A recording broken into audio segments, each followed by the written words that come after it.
அனைவருக்கும் வணக்கம். இன்னைக்கு ஹிந்தி நியூஸ் பேப்பர்ல என்ன இம்பார்ட்டன்ட் நியூஸஸ் இருக்கு அப்படிங்கிறத பார்ப்போம். ஃபர்ஸ்ட் நியூஸ் பார்த்தோம்னா, இன்னைக்கு both Tamil and English newspaper 2த்துலயுமே இது ஒரு காமனா இம்பார்ட்டன்ட்டான நியூஸா இருந்துச்சு. சரிங்களா? Tamil Nadu's infant mortality rate dips to 8 in 2024 அப்படின்னு சொல்லி குடுத்துருக்காங்க. ஸோ நேத்து வந்து ஆக்சுவலி ஒரு 4 ஸ்கீம்ஸோட லான்ச்சிங் வந்து இருந்துச்சு. ஓகேங்களா? டுவர்ட்ஸ் எத நோக்கி அப்படின்னு பார்த்தோம்னா, இந்த இன்ஃபான்ட் மார்டாலிட்டி, மேட்டர்னல் மார்டாலிட்டி அதெல்லாம் வந்து 0 அப்படிங்கிற ரேட்டுக்கு கொண்டு வரணும் அப்படிங்கிற அதுதான் அப்ஜெக்டிவா இருந்துச்சு. ஓகேவா? So infant mortality and maternal mortality குழந்தைகள் இறப்பு விகிதம், தாய்மார்கள் இறப்பு விகிதம் அப்படின்னு நம்ம சொல்லணும். இன்ஃபான்ட் மார்டாலிட்டி ஐஎம்ஆர் அப்படின்னு எழுதுறோம் இல்லையா? ஸோ இது தமிழகத்துல எவ்வளவு இருக்கு அப்படின்னா, நேத்து நம்மளுடைய சுகாதாரத்துறை அமைச்சர் ஹெல்த் இன்ஃபர்மேஷன் மேனேஜ்மென்ட் சிஸ்டத்துடைய டேட்டாவ நமக்கு சொல்லியிருக்காரு. அப்ப இது அஃபிஷியல் டேட்டா தான். இந்த டேட்டாவ நம்ப யூஸ் பண்ணிக்கலாம்.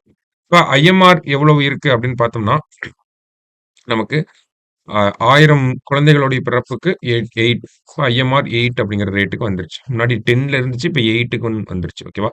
அதே மாரி மேட்டர்னல் மார்டாலிட்டி ரேட் அப்படின்னு பார்த்தோம்னா, இத பெர் 1 லேக்குக்கு பார்ப்போம். அதுக்கு 40.2 இருக்கு. ஓகேங்களா? முன்னாடி 45ன்னு பார்த்துருந்தோம். இப்ப 40.2 வந்துருச்சு. சரியா? So infant mortality rate and maternal mortality rate இந்த ரேட்ல தான் தமிழகத்துல இப்போதைக்கு இருக்கு. ஸோ இத 0வா ஆக்கணும். அதுதான் ஆப்ஜெக்டிவ். அத அந்த ஒரு கண்ணோட்டத்துல ஒரு 4 திட்டங்கள் வந்து அறிமுகப்படுத்தப்பட்டிருக்கு. என்ன திட்டங்கள் அப்படிங்கிறத பார்த்தோம்னா, அதாவது பிறந்த குழந்தைகளுக்கு வந்து அந்த முற்றிலுமா ஒரு அ எக்ஸாமினேஷன் அப்படின்னு சொல்லுவாங்க. அதாவது நமக்கு தமிழ்ல என்ன சொல்லுவாங்க எக்ஸாக்ட்டா அப்படின்னு பார்த்தோம்னா, பரிசோதனைகள் அப்படின்றத சொல்லுவாங்க. ஓகேவா? ஸோ அந்த பரிசோதனைகள் பண்றதுக்காக ஒரு 1000 அரசு மருத்துவமனைகள் சார்பாக ஒரு 1000 மருத்துவமனைகள்ல வந்து இந்த மாதிரி ஃபெசிலிட்டீஸ வந்து உருவாக்கியிருக்காங்க. அவங்களுக்கு அந்த சைல்டு ஹெல்த் கார்ட்ஸ் அந்த குழந்தைகள் அடையாள அட்டை அப்படிங்கிறது, அந்த மருத்துவ அட்டை அப்படிங்கிறதும் வழங்கப்பட போறதாக சொல்லியிருக்காங்க. அடுத்ததா பார்த்தோம்னா, ஒரு 400 இடங்கள்ல வெல் பேபி கிளினிக்ஸ் அப்படிங்கிறத உருவாக்க போறாங்க. ஓகேங்களா? இதுவுமே பார்த்தோம்னா, அந்த பரிசோதனை சார்ந்த ஒரு விஷயத்த தான் நமக்கு இந்த இடத்துல சொல்லியிருக்காங்க. ஓகேங்களா? குழந்தைகளுக்கு வந்து பச்சிளம் குழந்தைகளுக்கு மருத்துவ பரிசோதனைகள வழங்கணும். ஏதாவது குறைபாடுகள் இருக்கா அப்படிங்கிறத கண்டறியணும். அப்படிங்கிற அந்த கண்ணோட்டத்துல தான் இந்த 2 விஷயங்களையும் வந்து நம்மளுடைய அரசாங்கம் பண்ண போறாங்க. ஸோ சிறப்பு மையங்கள், வெல் பேபி கிளினிக்ஸ் அப்படிங்கிறது தமிழ்ல பார்த்தோம்னா, சிறப்பு மையங்கள் அப்படிங்கிறத சொல்லியிருக்காங்க. ஓகேவா? ஸோ வேற என்ன பண்றாங்க அப்படின்னு பார்த்தோம்னா, ஒரு சில குழந்தைகள் பார்த்தோம்னா, நமக்கு குறை பிரசவமாக இருந்திருக்கும். எடை குறைவாக பிறந்திருக்கும். அதான் ப்ரீமெச்சூர் அண்ட் லோ வெயிட் அப்படின்றத குடுத்திருக்காங்க. ஸோ இந்த மாதிரியான குழந்தைகள் மருத்துவமனைகள்ல இருந்து டிஸ்சார்ஜ் செய்யப்பட்ட பிறகு, அந்த குழந்தைகளுக்கு தேவையான பரிசோதனைகள், மருத்துவ உதவிகள அவங்களுடைய வீட்ல வச்சு, இல்லங்களில் வச்சு, ஆ அந்த ஒரு தேவையான விஷயங்கள பண்ணி குடுக்கறதுக்காக, ஒரு 7 இடத்துல பைலட் ப்ராஜெக்ட்டா இன்னொரு திட்டத்த அறிமுகப்படுத்தியிருக்காங்க. என்னென்ன இடங்கள் அப்படின்னு பார்த்தோம்னா, சென்னை, செங்கல்பட்டு, கடலூர், கள்ளக்குறிச்சி, காஞ்சிபுரம், திருவண்ணாமலை, விழுப்புரம். இந்த இடங்கள்ல எல்லாம் அவங்க வீட்டிலிருந்தே அவங்களுடைய குறைபாடுகளை கண்டறிஞ்சு, அவங்களுக்கு தேவையான விஷயங்கள பண்ணி குடுக்கறதுக்காக ஒரு விஷயத்த பண்ணியிருக்காங்க. கடைசியா என்ன பண்ணியிருக்காங்க அப்படின்னு பார்த்தோம்னா, ஒரு ஆப் வந்து இன்ட்ரோடியூஸ் பண்ணியிருக்காங்க. பேரண்டிங் கேர் அப்ளிகேஷன் அப்படின்னு சொல்லி, அந்த பிறந்த குழந்தைகளுக்கு என்ன மாதிரியான ஊட்டச்சத்து தேவைப்படும்? கர்ப்பிணி பெண்களுக்கு என்ன மாதிரியான ஊட்டச்சத்து தேவைப்படும்? ஸோ அந்த மாதிரி ஒரு குழந்தையோட பராமரிப்பு, அந்த டெவலப்மென்ட்க்காக ஒரு இன்ஃபர்மேஷன் சிஸ்டத்த வந்து இன்ஃபர்மேஷன் குடுக்குற மாதிரியான ஒரு ஆப்ப வந்து தமிழக அரசாங்கம், தமிழக சுகாதாரத்துறை வந்து பண்ணியிருக்காங்க.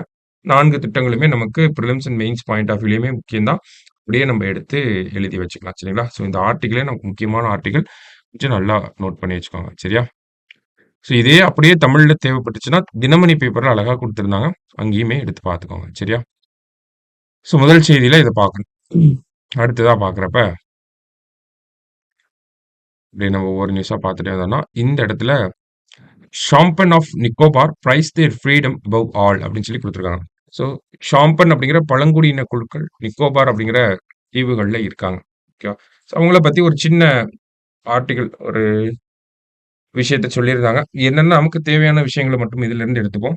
என்ன அப்படின்னு பார்த்தோம்னா, அந்தமான் நிக்கோபார்ல ஒரு மத்திய அரசாங்கத்தினுடைய ஒரு மிகப்பெரிய திட்டம் அப்படிங்கிறது போயிட்டு இருக்கு. என்ன அப்படின்னு பார்த்தோம்னா, ஒரு டிரான்ஸ்ஷிப்மென்ட் போர்ட் அண்ட் ஒரு சோலார் பவர் பிளான்ட்ட வந்து அந்த நிக்கோபார் ஐலேண்ட்ல அ கொண்டு வரதுக்காக என்விரான்மென்டல் கிளியரன்ஸ் அது எல்லாமே வாங்கி ரெடியா வச்சிருக்காங்க. சரிங்களா? ரொம்ப நாளாவே, ரொம்ப வருஷங்களாவே இந்த ஒரு பிரச்சனை அப்படிங்கிறது பேசப்பட்டுட்டே வருது. கிட்டத்தட்ட 10,00,000 மரங்களுக்கு மேல இந்த இடத்துல 10,00,000 மரங்கள எடுத்துட்டு தான் இந்த விஷயங்கள்லாம் வரப்போகுது. ஸோ இதனால நெறைய குற்றச்சாட்டுகள் என்னவாக இருக்கு அப்படின்னு பார்த்தோம்னா, இந்த ஒரு ப்ராஜெக்ட்டுக்கு எப்படி என்விரான்மென்டல் கிளியரன்ஸ் கிடைச்சது? ஆ இது வந்து ரொம்ப இந்த நிக்கோபார் ஐலேண்ட்ஸ்ன்னு பார்த்தோம்னா, நமக்கு பயோடைவர்சிட்டி வைஸ், எக்கோசிஸ்டம் வைஸ் ரொம்ப இம்பார்ட்டன்ட்டான ஒரு ரீஜியனா இருக்கு. இப்ப அதெல்லாம் ரொம்ப அஃபெக்ட் ஆகும் அப்படிங்கிற என்விரான்மென்டல் கன்சர்ன்ஸ் ஒரு பக்கம் இருந்தாலுமே, இந்த இடத்துல அந்த காடுகள்ல அதிகமாக இருக்கக்கூடிய ஷோம்பன் அப்படிங்கிற அந்த இனக்குழுக்கள் எப்படி பாதிக்கப்படுவாங்க அப்படிங்கிறத நமக்கு சொல்லியிருந்தாங்க. சோம்பன் இனக்குழுக்கள பொறுத்தவரைக்கும் பார்த்தோம்னா, பழங்குடியினர் மக்களாக இருக்காங்க. 2011 சென்சஸின் அடிப்படையில பார்க்கிறப்ப, இவங்க கிட்டத்தட்ட ஒரு 229 ஷோம்பன் மக்கள் தான் இருக்காங்க அப்படிங்கிறது செய்திகள்ல நமக்கு குடுத்த விஷயமாக இருக்கு. கிட்டத்தட்ட ஒரு அ அ காலங்காலமாகவே அங்கேயே இருக்கக்கூடிய ஒரு செமி நொமாடிக் ட்ரைப் அப்படின்னு சொல்றோம். ஓகேங்களா? ஸோ அங்கேயே தான் இருப்பாங்க. ஓகேவா? ஸோ இந்த நிக்கோபார் ஐலேண்டோட கோஸ்டல் ரீஜியன்ல பார்த்தோம்னா, நமக்கு இந்த நிக்கோபாரிஸ் அப்படிங்கிற அந்த ஒரு பழங்குடியின குழுக்கள் வந்து இருப்பாங்க. அதே நிக்கோபார் ஐலேண்ட்ல இன்டீரியர் ரீஜியன்ஸ்ல இருக்கக்கூடிய பழங்குடியின குழுக்கள் தான் யாருன்னா, இந்த ஷோம்பன் அப்படிங்கிற இந்த இனக்குழுக்கள் வந்து இருப்பாங்க. சரிங்களா? ஸோ இவங்கள பொறுத்தவரைக்கும் பார்க்கிறப்ப நமக்கு இந்த ஒரு ப்ராஜெக்ட்னால அதிகமா அஃபெக்ட் ஆகக்கூடியது யாரா இருப்பாங்க அப்படின்னு பார்த்தோம்னா, இந்த ஷோம்பன் ட்ரைபல்ஸ் வந்து ரொம்பவே வந்து அஃபெக்ட் ஆவாங்க அப்படிங்கிறது தான் இந்த ஆர்டிகிளோட ஒரு பாயிண்ட் ஆஃப் வியூ. ஏன் அப்படின்னு பார்த்தோம்னா, இந்த ஷோம்பன் ட்ரைபல் பீப்பிள் ஆ அவங்களுக்குள்ள அந்த செமி நோமேடிக் ட்ரைப் அப்படின்னு பார்க்குறப்ப, அவங்க காடுகள் மட்டும் தான் அவங்களுடைய வாழ்க்கையாகவே இருக்கும். ஓகேங்களா? பெரிய அளவுல வெளியில இருக்கக்கூடிய ஆட்களோட அவங்களுக்கு கான்டாக்ட் இருக்காது. அவங்களே பார்த்தோம்னா, ஷோம்பன் ட்ரைபே பார்த்தோம்னா ரொம்ப குறைவான எண்ணிக்கையில இருந்தாலுமே, அவங்களே வந்து பல டிஃபரெண்ட் குரூப்ஸா தான் இருப்பாங்க. ஒரு குரூப்புக்கு இன்னொரு குரூப்புக்கும் சண்டைகள் வரும். ஆ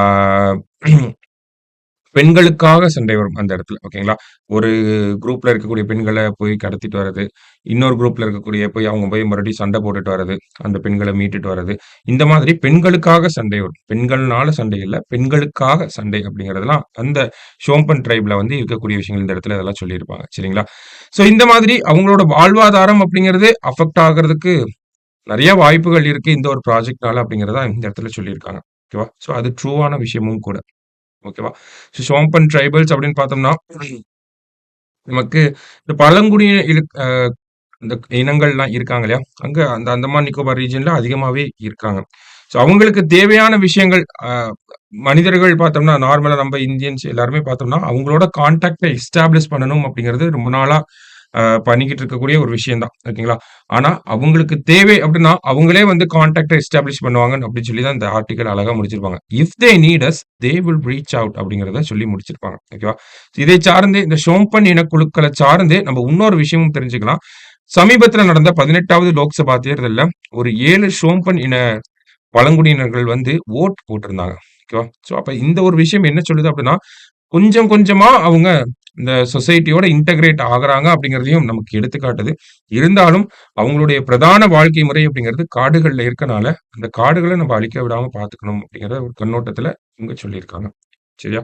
ஸோ இந்த ஒரு ஆர்டிகிள் இன்ட்ரஸ்டிங்கான ஒரு ஆர்டிகிள் சரிங்களா? ஒரு டைம் படிச்சு பாருங்க. நம்மளுடைய பிரசிடென்ட் ஃபக்ருதீன் அலி அகமத் அந்த ஷோம்பன் இனக்குழுக்கள மீட் பண்ணப்போ என்ன மாதிரியான நிகழ்வுகள் நடந்துச்சு, அதெல்லாம் கூட அழகா சொல்லியிருப்பாங்க. சரியா? ஜஸ்ட் பார்த்து வச்சுக்கோங்க. அடுத்ததா பார்த்தோம்னா, நமக்கு ஒரு மிசைல் டெஸ்டிங் அப்படிங்கிறது நடந்துச்சு.